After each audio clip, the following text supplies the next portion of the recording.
Qancha ақша салдыңыздар? 850 мың. 800 мың салдым. 1.150.000 сом бергенбіз. Ушу молдолор айтып аткандан кийин рахматуллахи баракатуху деп эле бизди ишендирип койду да.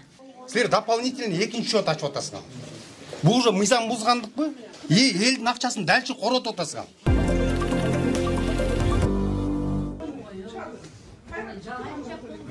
Чакыр ошол мониторду кыз керек бизге. Кайнешин жабал кечки отурушту. Амансызбы көрөрман, биз бүгүн Бишкек шаарындагы Ихсан кооперативинин кеңсесинде турабыз. Бул жака бизди Ихсанга акча салып, акчасын ала албай жаткан кардарлар чакырышкан болчу. Азыр болсо бизге ошо Ихсанга акчасын салып, ала албай жаткан Замир мырза интервью берет.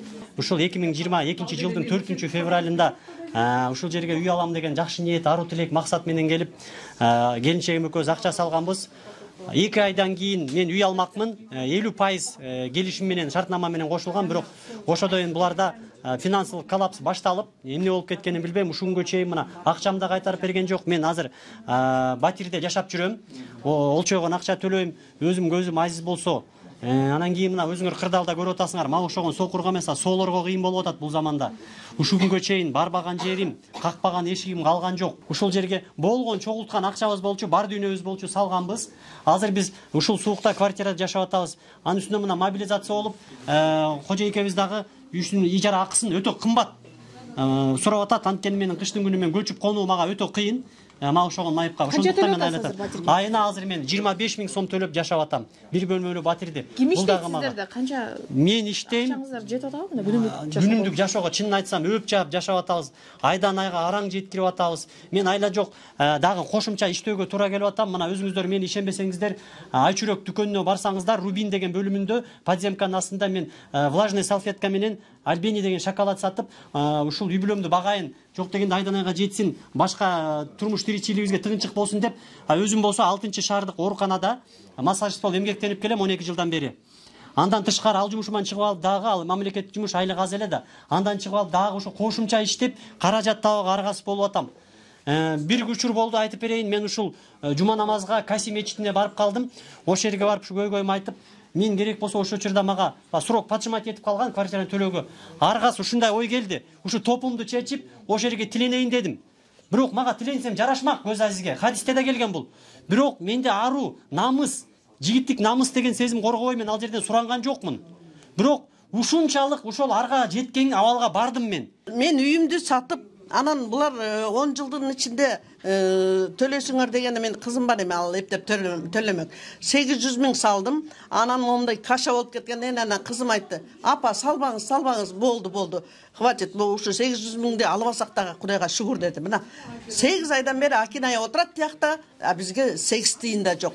Ал эмне деген шумду? Качан это, особенно, например, мен эми бардык пайшыктын атынан эле сүйлөп атам. Но негизи мен 70ке келдим. Мен эми 80де, 90да аламбы 800 000-имди. Качан алам?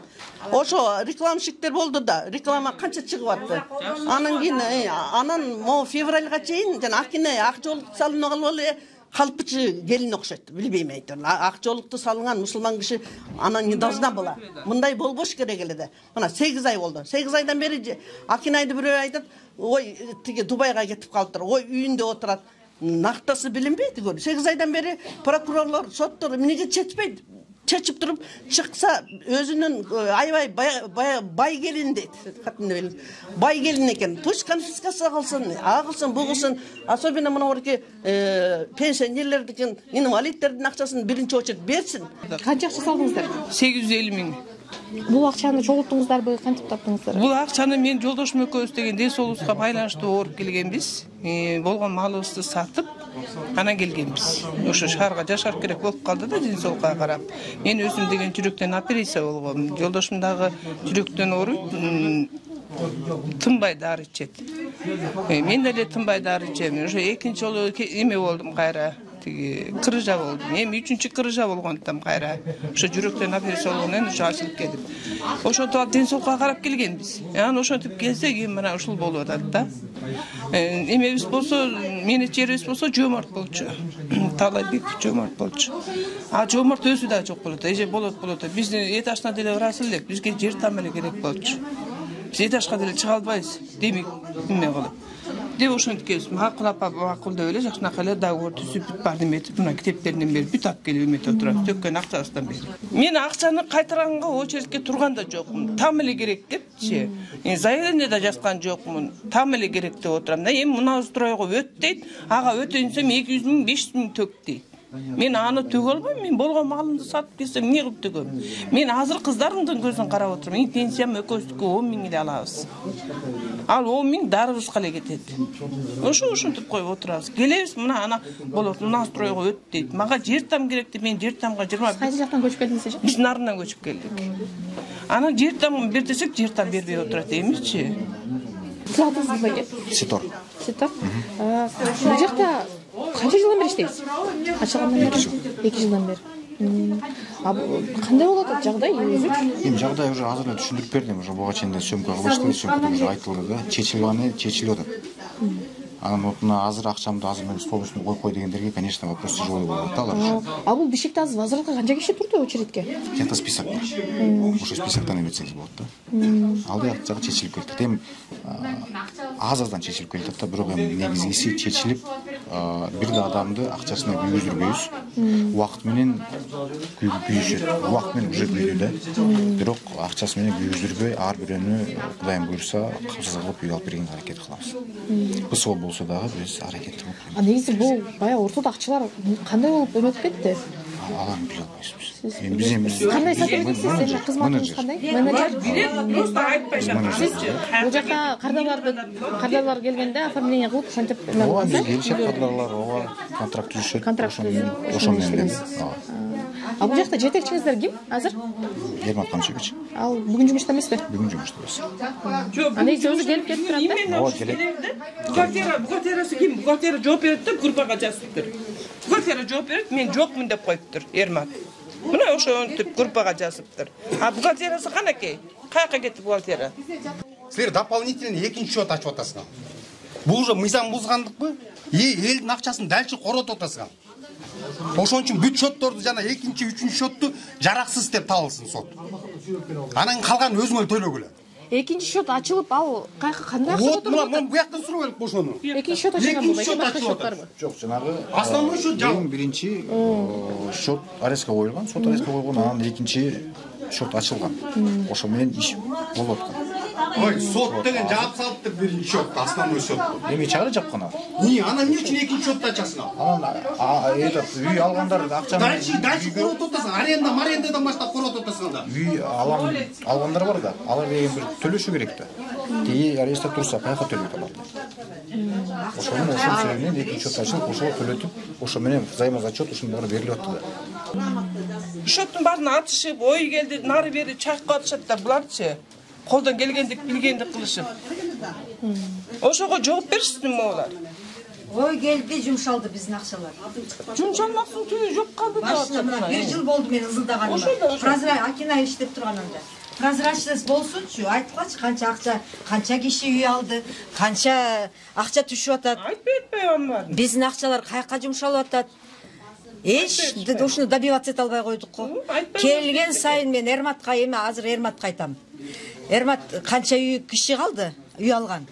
Канчасы чыгып кетти, биздеги акчабыз барбы? Маалыматыңыздар барбы, канча киши үй алган? Жок, да вот не можем добиться этого. Канча киши эмеде деп так эчтеке жооп бербейт. Айтпайт. 20 киши алды деп айтып атат. Ооз айтышат 3000 деп коет.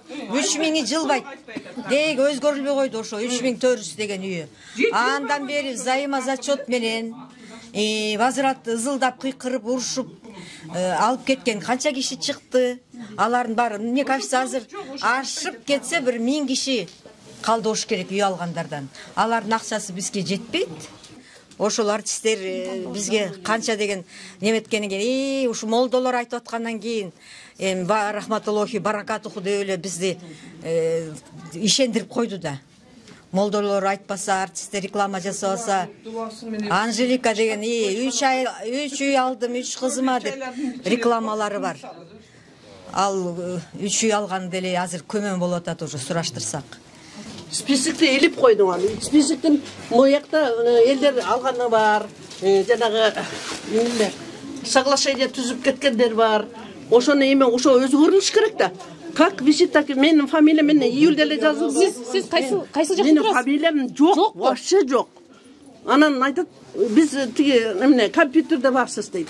Компьютерде айтып, компьютерде мен каждый раз компьютерге кирбейм да. Илип кой, илип.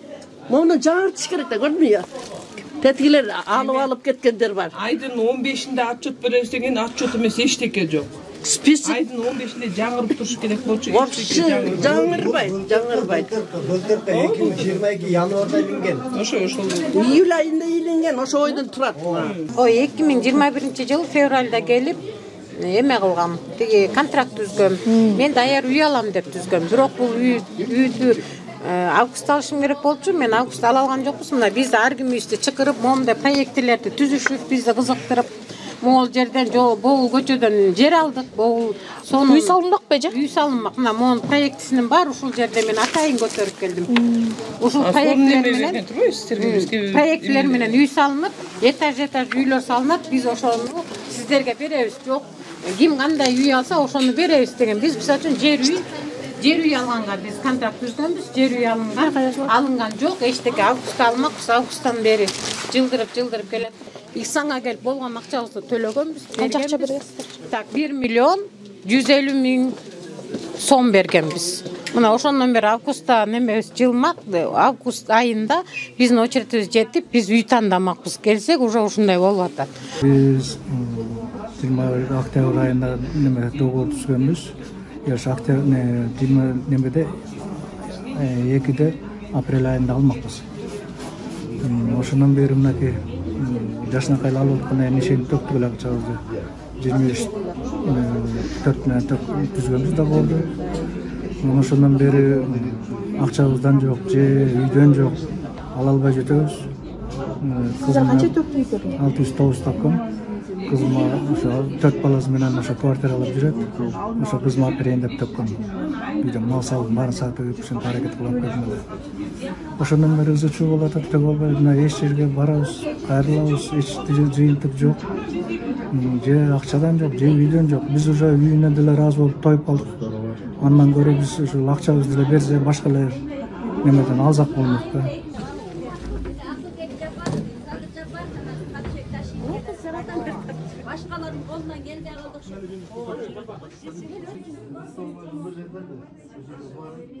Бул жакта Ихсанга акча салган кадрлар жетекчилерди күтүштү. Бирок кеңсеге алар келген жок. Ошондуктан президентке кайрылуу жасайт элек, биздин үнүбүздү жеткизгиле деп азыр кайрылуу жасаганы жатышат. Анда эмесе сөздү сиздерге берели.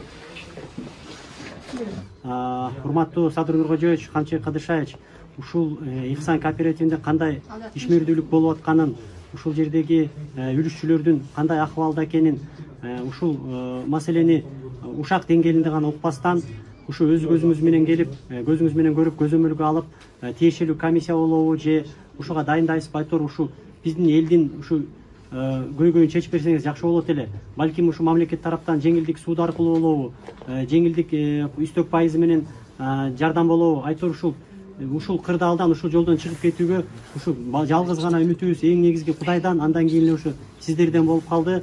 Ушу элдин атынан кайрылып кетем. Ушул маселени тез арасында чечип, мына ушул элдин үнүн мен ушу аркылуу жеткирип атышат. Мына мен өзүңүздөр баамдагандай Кыргыз Азиздер коомунда мүчөмүн.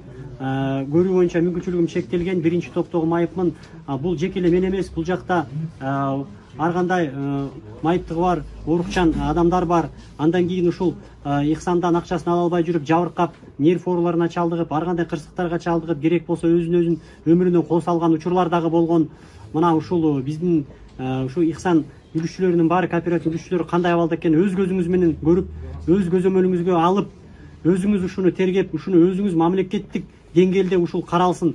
Биздин ушул Абылкасымов, Бекмурзаева жана башка окшогондордун бул чарадан чыгууга аргасы жок калды. Ошондуктан сиздерден эле суранабыз. Рахмат. Мына мен, например, пенсионермин, инвалидтер группы, 70ке келдим. Мен эми канча убакыт күтөмүн? Өткөндө эме кылсак айтып атпайбы? 5-10 жыл күтөсүз. Мен 5-10 жыл жашайбы, жашабайбы?